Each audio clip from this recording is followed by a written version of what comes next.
La guerre en Ukraine serait-elle en train de prendre un sérieux tournant vers la paix? La diplomatie américaine, en tout cas, est à la manœuvre. Et à l'international, Israël serait en train de se préparer à une potentielle offensive terrestre majeure à Gaza qui impliquerait l'envoi de dizaines de milliers de soldats pour nettoyer et occuper de larges pans de l'enclave, ont déclaré hier un responsable israélien et une source proche du dossier.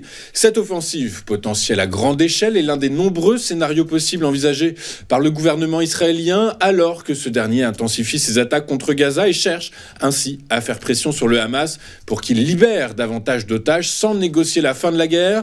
Mais pour l'opinion publique israélienne, une occupation plus poussée de Gaza n'est pas, du moins pour l'instant, dans l'intérêt d'Israël. C'est en tout cas ce qu'a révélé un sondage réalisé le 9 mars dernier par l'Institut israélien pour la démocratie, qui a révélé que près des 3/4 des Israéliens étaient favorables à la conclusion d'un accord pour mettre fin à la guerre avec le Hamas en échange de la libération de tous les otages.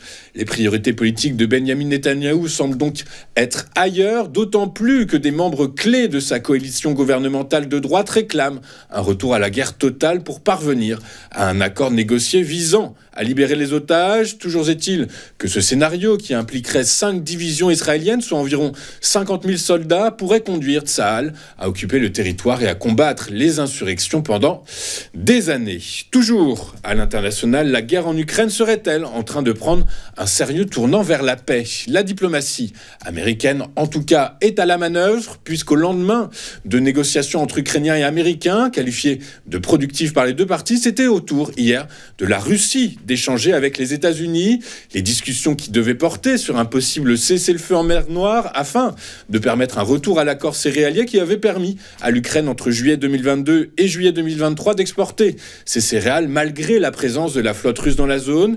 Et après 12 heures de pourparlers, la Maison-Blanche et le Kremlin publieront aujourd'hui un communiqué commun pour résumer leurs négociations qualifiées dès le départ de difficiles par Moscou. La Russie qui, je vous le rappelle, a accepté un moratoire sur les bombardements des infrastructures énergétiques le 19 mars dernier, mais qui conditionne toute avancée diplomatique au retrait des troupes ukrainiennes de certaines zones frontalières, notamment dans la région de Koursk. Moscou a également exprimé publiquement des exigences clés comme celle de ne jamais autoriser l'Ukraine à adhérer à l'OTAN. Avec Donald Trump, à chaque jour suffit sa peine. Hier, le président américain a en effet décidé de s'attaquer au régime du président Maduro, puisqu'à partir du 2 avril, tout pays qui aura l'outrecuidance d'acheter du gaz ou du pétrole vénézuélien sera frappé de droits de douane de 25% sur toutes ses marchandises entrant aux États-Unis. Une mesure qui vient compléter celle prise fin février dernier lorsque Trump avait annulé une licence d'exploitation de pétrole au Venezuela accordée à l'entreprise américaine Chevron. Mais selon les dernières indiscrétions, après avoir rencontré le PDG de Chevron, Mike Wirth, et d'autres dirigeants du secteur pétrolier la semaine dernière, Trump envisage désormais de revenir sur cette décision. Le président américain qui, pour justifier de ces mesures, a affirmé sans preuve que le Venezuela avait, je le cite, délibérément et de manière trompeuse envoyé des criminels aux États-Unis. Mais pour les experts, il s'agit en réalité d'un jeu de billard à 3 bandes, puisque la cible réelle est la Chine. La Chine qui, je vous le rappelle, a été la principale destination en 2024 du pétrole vénézuélien. Or, avec ces nouvelles surtaxes, l'accès à l'industrie pétrolière vénézuélienne va se compliquer pour l'Empire du Milieu, alors que dans le même temps, avec l'annulation de la licence de Chevron, cela devrait renforcer la part de marché du géant pétrolier américain, part de marché évidemment sur le marché vénézuélien. Cette nouvelle salve de surtaxe douanière doit donc entrer en vigueur le 2 avril, soit le même jour que les droits de douane réciproques que Donald Trump a promis d'infliger aux partenaires commerciaux de son pays, et ce même si la Maison-Blanche devrait revoir un peu sa copie sur ces droits de douane réciproques. Ainsi, les tarifs douaniers sur des secteurs industriels comme l'automobile et les puces électroniques ne devraient plus être annoncés à cette date, même si les principaux partenaires commerciaux continueront d'être frappés par des droits de douane dits réciproques. En zone euro, cette fois-ci sur le plan macroéconomique, le secteur manufacturier poursuit sa reprise, mais une tendance toute relative selon les experts. Toujours est-il que dans un contexte d'espoir de dépenses accrues dans les infrastructures et la défense, l'indice des directeurs d'achat du secteur manufacturier est ressorti à 48,7 en mars contre un consensus de 48,3 après 47,6 en février. Un signe encourageant, d'autant plus que cette hausse s'accompagne d'une baisse moins soutenue des nouvelles commandes et de l'emploi. Mais pour les experts, il est prudent de ne pas surestimer l'impact d'un résultat ponctuel, résultat maquillé par un rebond temporaire des importations en provenance des États-Unis. Mais compte tenu de la volonté de l'Europe d'investir massivement dans la défense et les infrastructures, l'espoir d'une reprise plus soutenue dans les mois à venir semble avoir du sens. Jetons désormais à ce que les investisseurs scruteront cette semaine, et faute à un agenda macroéconomique particulièrement famélique, toute l'attention des investisseurs sera tournée vers les prochains dénouements de la guerre commerciale mondiale et l'éventuel cessez-le-feu, en tout cas les pourparlers autour d'un cessez-le-feu en Ukraine. Aujourd'hui, les investisseurs sur le qui-vive, les investisseurs sont effectivement sur le qui-vive, prêts à réagir à la moindre annonce pouvant apaiser ou renforcer le sentiment qu'une guerre commerciale à grande échelle puisse entraver la croissance économique et accroître les pressions inflationnistes.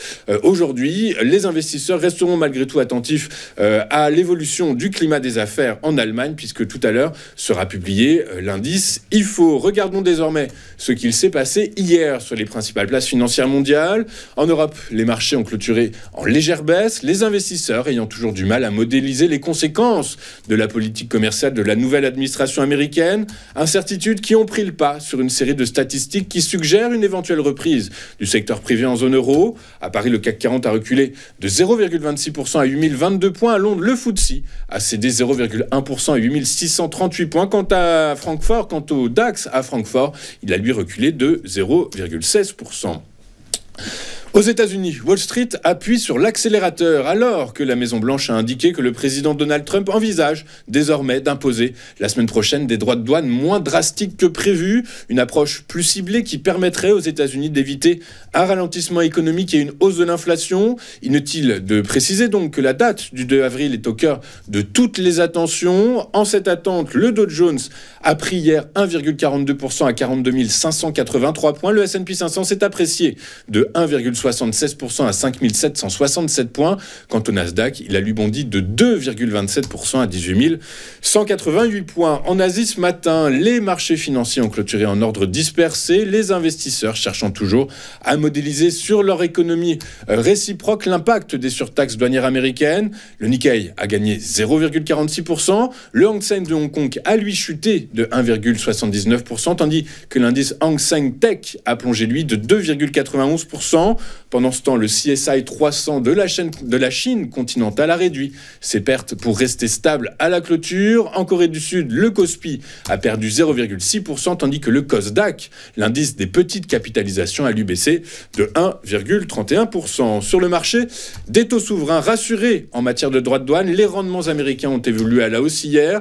À l'heure de la clôture en Europe, le rendement US à 10 ans prenait 6,5 points de base à 4,317%. Le 2 ans s'adjugeait lui 7,4 points de base à 4,022%. En zone euro, le rendement du Bund à 10 ans a pris un peu moins de 1 point de base hier à 2,776%. Quant aux 2 ans, il est lui resté quasi stable à 2,129%. Enfin, sur le marché du pétrole, les prix ont été portés hier par les espoirs d'une politique commerciale américaine moins sévère. Le prix du baril de Brent de la mer du Nord pour livraison mai a gagné 1,33% à 73$ l'unité. Quant à son équivalent américain, le baril de West Texas Intermediate pour livraison du même mois, il a avancé de 1,22% pour clôturer à 69,11$. Nous allons marquer une toute première pause dans cette édition du 25 mars 2025 et juste après, comme convenu, nous retrouverons les Market Movers de Guillaume Lydie. À tout de suite sur Téléfinance.